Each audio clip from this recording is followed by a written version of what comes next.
If you're on Facebook and you're in Facebook groups, or you have a Facebook page and that's where your customers are, do that. Don't feel like you have to be on all the platforms. Hi, I'm Jacqueline Snyder, and this is the Product Boss Podcast. I've helped launch and grow thousands of product-based businesses, even one of my own. And over the last 20 years, I've seen behind the scenes of businesses just like yours. Whether they are makers, manufacturers, artists, or food and beverage businesses, I have spent so many hours studying it all. I've discovered what makes them successful. What are mistakes they could avoid? How did they turn an idea into successful business? And what are strategies they have used to make more sales and be discovered by more customers? This is what this show is all about. Whether you're just starting out or you're looking to become $1 million product boss, I'm here to give you the permission to chase your dreams, no matter how big or small. All you need is the right mindset, a little courage, strategy, and support, and you too can be the next $1 million product boss. Let's do this. Hey friends, I want to interrupt the podcast for 1 second just to talk to you about something. Your sales software shouldn't be a bummer. When you step inside your CRM, you should feel equipped to do your best work, like you're sitting in the pilot seat with easy to use and powerful controls. And that's the magic of HubSpot Sales Hub. The new Sales Hub is designed to help you win quarter over quarter and year over year. With an intuitive prospecting workspace and AI-powered tools that reduce your workload, managing leads is a lot less like manual labor. And closing deals, it's no big deal at all. Wrangle your day-to-day tasks on a seamless platform that make navigating contacts, calls, and analytics easy. Get AI-powered tools like ChatSpot that are tailor-made to be personal assistants for your CRM. Just prompt it to pull up a contact, sum up last week's sales, or research your competitors. By automating steps across the sales pipeline, teams can take back their time and spend it on more impactful tasks like connecting with customers. Close more deals and get on track for your best Q1 yet. Learn about HubSpot Sales Hub at hubspot.com/sales. Hey everybody, welcome back to another episode. I cannot believe that we are in the new year. Holy moly, holy cannoli, 2024, we got here. We made it. You made it. Take a second, pat yourself on the back, give yourself a round of applause. We did it. We made it through another year. We're in a new year, and there's so much potential waiting for us, right? There's so much that we don't even know is going to happen, that is going to be things that are just like surprises and delights and ways that we're going to move forward. So I'm really excited about this year. I want this year to be your best year yet. And your best year yet means it is something where you finally have a business that is bringing in the kind of revenue that you're looking for, that it's a profitable business. So there's money left over in your pocket. It's money that you get to enjoy. I want it to be where it feels easier, that you're reaching new customers, getting more eyes on your business, like you're getting the audience that you're hoping for, that people are aware that your business actually exists, that sales are coming in more consistently. Maybe they're doubling, maybe they're tripling, maybe they're quadrupling, but things are happening in your business. You're starting to feel more confident. You're feeling less alone, right? These are all the things that I wish and hope for you in this new year. And obviously here at the Product Boss and on the podcast, everything we do for you, the episodes every week, we do 2 episodes a week, are going to be in support of that. If you are not already subscribed to the show, make sure you follow us. Right? Just pause for a sec, make sure to hit that follow button, whether you're listening on Apple or Spotify or wherever you're listening, make sure to follow us. And if you're loving the way that the new content is rolling out, that you're liking the coaching sessions, if these Monday episodes are working for you as well, let me know. Leave a review for the podcast. That's actually number 1. Please leave a review for the podcast. It'd be so amazing. But you can also send me a message on Instagram. And it just really helps affirm for me the direction that we're going. And I'm so appreciative. And so many of you have, like, unprompted. So it's incredible. So good. All right. So let's dig into this pressure about posting on social media. I want to debunk some myths for you. Now, here's the deal, okay? We teach you all, a lot of you are students. of ours, a lot of you have signed up for programs that we have, like a year of content. I'll actually drop a link to that here in the show notes, a yearofcontent.com, where we give you a year's worth of content to post, to promote, to write emails around, all the things. Because I think what happens a lot of times is that you all believe that if you just posted more, if you had content that deeply resonated with your customers, it would translate to sales. And that is true in so many ways, but we also need to grow an audience, right? We also need people to know we exist. We need to grow an audience and we need to have people to post to. I used this saying recently during Black Friday, Cyber Monday, like that time. It was like within our groups, I was talking about this in the mastermind and within Multi-Stream Machine. You've heard the saying, if a tree falls in the woods and there's no one around to hear it, does it make a sound? I have the same thing. If there's a product boss offering a promotion and there's no one around to see it, does it make a sale? Right? That's kind of like my saying. Because I was like, what we're seeing, and when we've been reflecting on what has happened, whether it's like the season, the year, we have to look at all of the different levers that we could pull in our business, all of the different places, and say, like, what is working and what feels broken? What needs improvement? What needs to be fixed? What needs to be overhauled? And so I think a lot of times what we think about is, okay, if I post more, if I post more, if I post more, I am going to grow an audience. But we have to understand what social media requires, what this machine requires to be fed. And that's what I'm going to talk about today, about debunking the myths of what we think social media needs, right? Because it feels like an obligation. It feels like we're doing all these things and hoping we're going to get the results. So what I know and what I've seen our students do is the idea of like, okay, they clean up their social.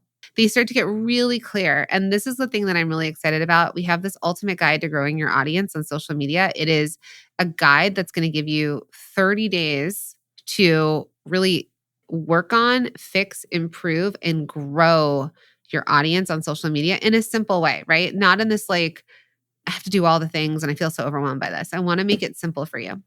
Because what I want for all of you to do is the steps that I know is that you understand who your ideal customer is and you understand what you can be known for. So whether it's your bestseller or what you can be known for in your business. What can we put out more often and put in front of people? What is the thing that people are more likely to buy, or they are buying and they're telling you with their dollars that they want this? Then there's the idea of creating your own audience, creating your own customer base. We dig into so much of this inside of our programs, but the idea here is like on social media, and this is what this freebie is going to do for you. So it's theproductboss.com/grow social. This freebie is going to help you think, how do I grow my social media for an audience that is waiting to buy my product? And they do not have to be that big. You've heard me tell the stories. You've heard me talk about our one student that makes $25 million a year selling her products with 1,500 followers. You've heard about our other student that sells one product. She's on Amazon actually, and she has 24 followers. We do not all need to have large followings, but if we have a following, or even my friend who only has 24 followers, if we find her on, let's say you discover a new brand on Amazon and you're not sure if you want to use it. And then you go and you look this brand up and you might look, do they have a website? Or you might look and say, like, are they on social media? And then when you go and you find your social media account, whether or not they have a lot of followers, you look, are they legit? Oh, they've got a great bio. The grid is great. Like, it makes sense. Okay, cool. Confirmed. They're real.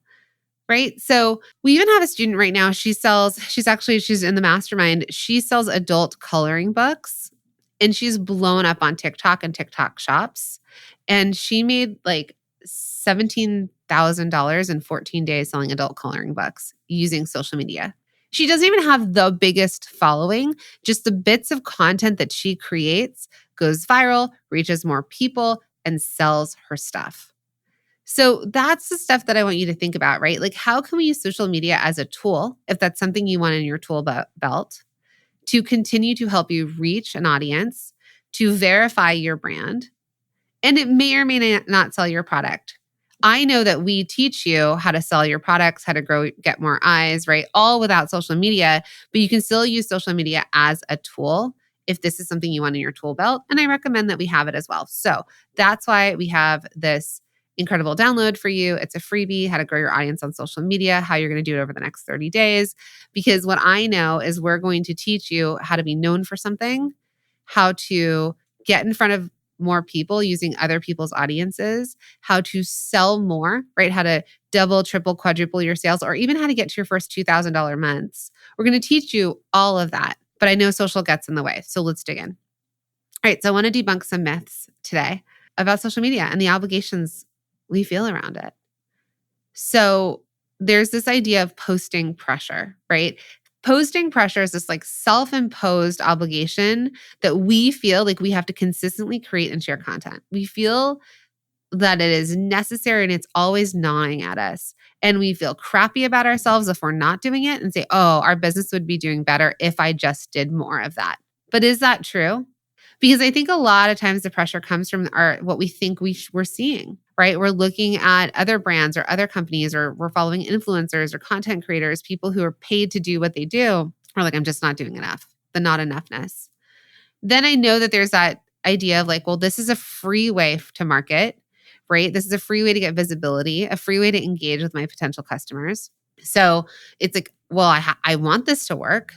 So it's that posting pressure. Like, well, if I just did it right, maybe it would work like it does for other people. And I think a lot of times we might also feel like, are we relevant? Or are we not relevant? We have a lot of it's personal and for a business and a brand. It's this idea of like, the more people that follow us, the more it makes us feel relevant or important or worth something. But that's not true either. Like I said, I mean, hands up, I would want a $25 million business that didn't have to post on social with 1,500 followers. That would be amazing, right? More money in my pocket. That's the goal. But some people, like I have another student that sells jewelry that has a $10 million company. We helped her hit her first $1 million in our mastermind and as a student. And then she went to 2 million, then she went to 3, she went to 5. I think she's at 10 million now. She still has under 100,000 followers, but social media is her pathway to her customers. She grew as an Instagram brand. So that works too.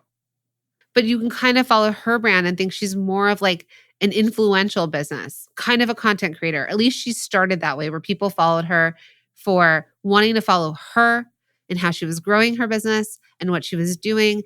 And the byproduct was also, look at our awesome product that you can buy from us. Hey, Product Boss. Okay, so it is podcast recommendation time. And this month, I am so excited to share Latinx in Power, hosted by Thaisa Fernandez and brought to you by the HubSpot Podcast Network, the audio destination for business professionals.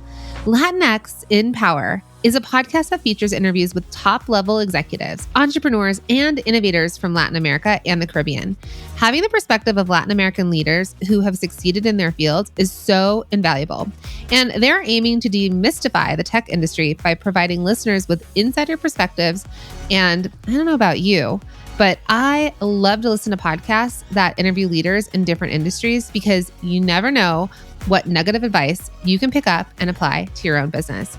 So I really love this recent episode titled From Legos to Microsoft with Pablo Veramendi.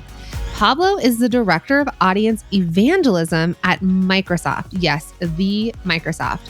And in this episode, Pablo discusses his Hispanic identity, passion for building communities through technology, and insights on the future of technology. And he even teased some upcoming projects at Microsoft. Listen to Latinx in Power wherever you get your podcasts.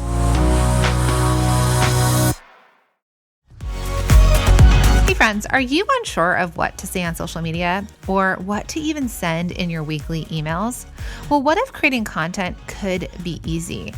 Would you be looking for a shortcut to creating consistent content? Yes, consistent content, because you know consistency is key. Well, let me tell you, you are not alone when you feel like you're struggling on what to post or what to write in emails. And we know that you have that product part of your business down. But as you're listening to this podcast, you probably already know that to get more people to your products, to buy your products, you need to create great content. Oh, I know. I keep saying content, and that's the dreaded C word. And we can't tell you how many product bosses tell us that they want to create great content for their audience and their customers, but they don't know what to say, or they are so busy they can't find the time, or they really, really, really don't want to be the face of their brand. Well, no worries, because that's exactly why we created a year of content. It is your shortcut to creating consistent content that resonates with your audience and brings more loyal customers who can't wait to buy your products.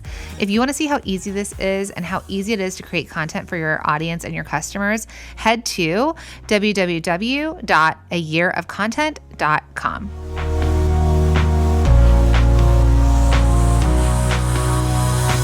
So let's switch to some of the myths I want to debunk here.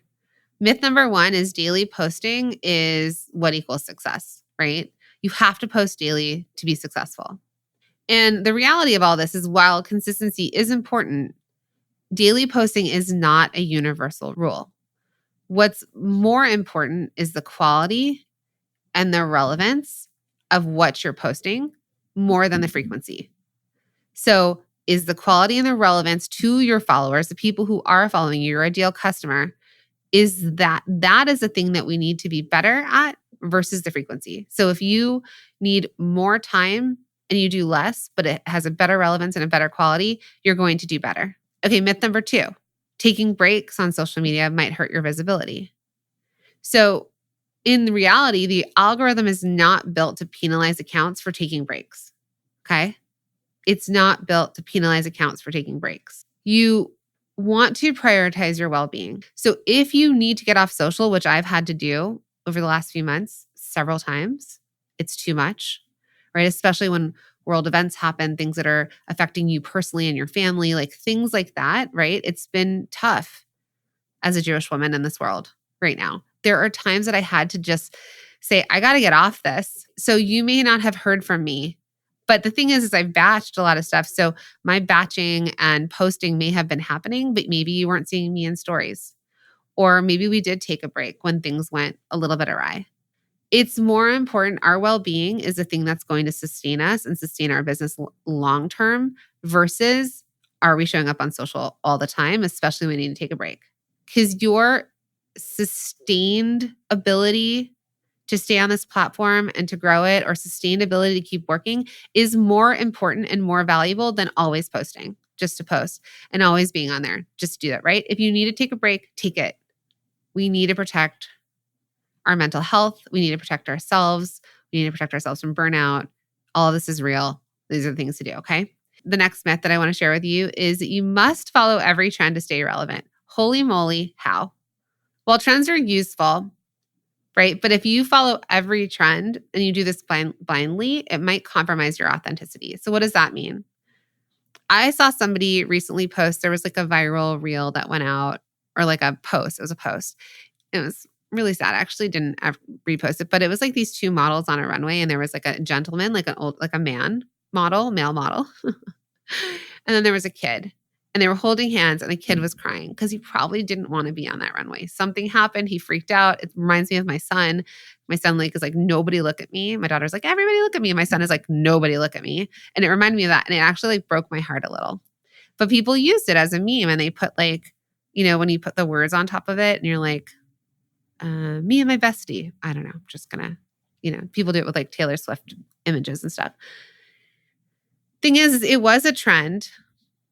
It was a trend, but it didn't necessarily make sense to our audience or the authenticity or what we align with our values.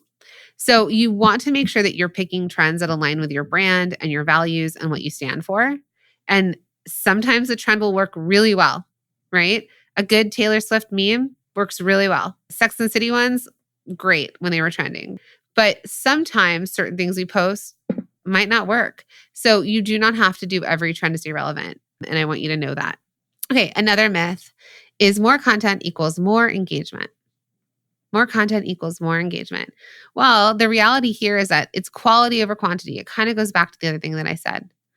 Meaningful, well-crafted content is more likely to engage with your audience than a high volume of mediocre posts. And when we're posting mediocre after mediocre after mediocre, things that just don't hit and don't resonate, and more people skip it, actually the worst you're going to do. So it's better to have the things that work even reposting something from the past that did well, and you can repost it again with updated trending audio, or you rewrite the quote or something like that. That is a thing that's going to help. Now, inside of the freebie download that we have for you, we're going to show you examples of great images that you can use, what quotes would look like, what a consistent brand looks like, all the stuff. So there's a lot of tips inside with examples. So I'd love for you to get that download. You just have to go to theproductboss.com/grow social, totally free. And you'll be able to kind of see examples of a lot of this as well. And then you're going to feel less pressure, right? You can move into this year having your best year yet, but using this platform as a tool that works for you. Here's another myth, something that I had to take myself too. You must be active on every single social media platform, right? That's a myth. So quality over quantity also will apply to platforms. So choose the platforms that align with you, with the kind of content you create, and where your audience is most active. So I talked about our coloring book masterminder. She's also in Multi-Stream Machine, but she then came into our mastermind, which is so exciting. And she had been posting and posting and posting on Instagram, and meh. And then she hit it on TikTok. And then she hit it by creating TikTok shops, right? So she started doing things that just like it just hit, and then she's going to do more of that. So does that mean she needs to come back to Instagram and keep trying to do it on Instagram? No. Go deep on the platform that's working for you, that resonates best with you. If you're on Facebook and you're in Facebook groups, or you have a Facebook page and that's where your customers are, do that. Don't feel like you have to be on all the platforms. We did the same thing, right? I tried to build a TikTok back in 2020 when they were making fun of all the 30-plus-year-olds joining the platform, because that's when we all joined. And I tried to build it, and I just didn't kind of like fully get it. I didn't fully, like independently, individually, I didn't fully get it, and I really haven't built it. And we'll post stuff there and it's kind of meh. Same with YouTube Shorts. We'll post stuff there and it's kind of meh. And then we decided, you know what? We have a big goal for 2024 for Instagram, because that is where we hang out the most. That is where we've been most successful. That's where our audience is most engaged. And so we have a big goal for 2024, and we're going to hit it. And we're going to do everything we can on that platform.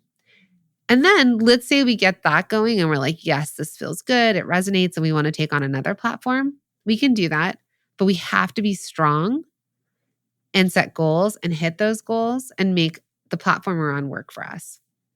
Okay. All right. Another myth. I've been talking about this consistently, but I'll just say it again. Here's a myth.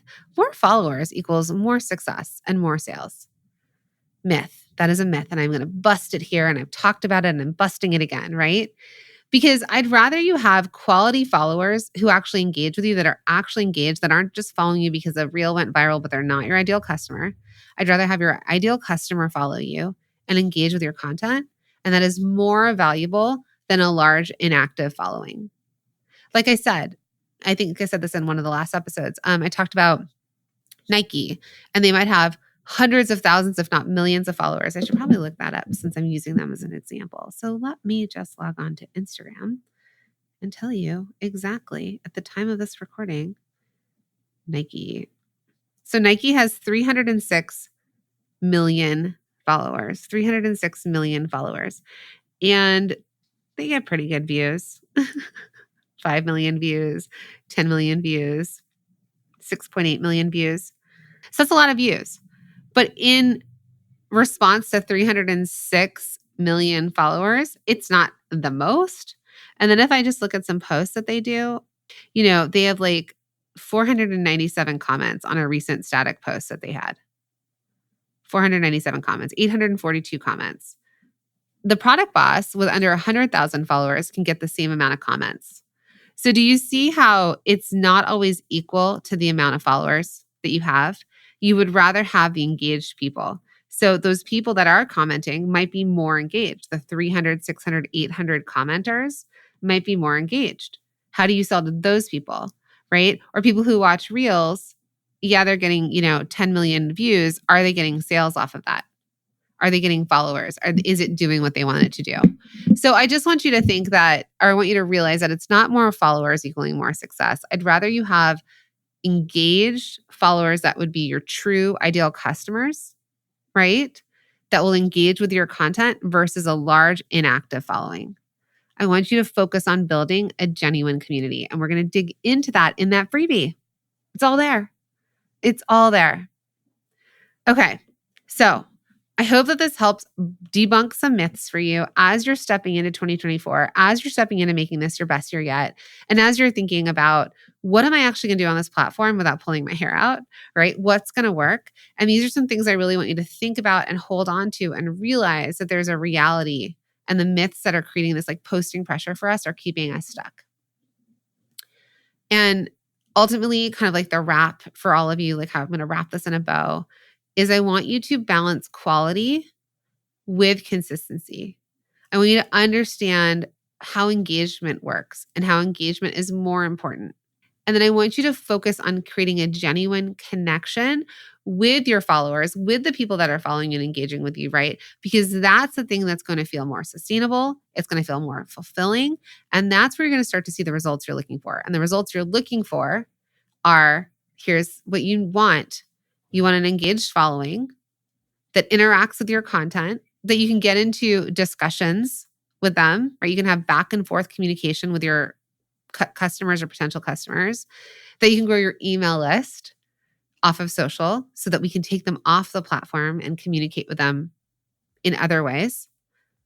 And finally, potentially, you convert them to sales. That is the end goal, that they buy from you, and some will and some won't. But if you get them onto your email list, if you hit them with marketing in different places, if you keep yourself top of mind on social media, then when they are looking for the thing that they need that you sell, they will remember that you exist.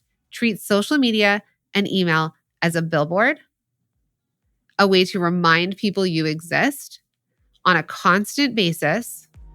Right? And I say constant, again, I'm not saying you have to do it every single day, but there is some sort of consistency to your business, to the flow that you're doing in your business. And then you will start to gather the people, and they will remember and be reminded of who you are. And that's the thing that's going to set you up for success. All right, my friends, until the next episode. And remember, action takers are money makers. So go ahead and take some action.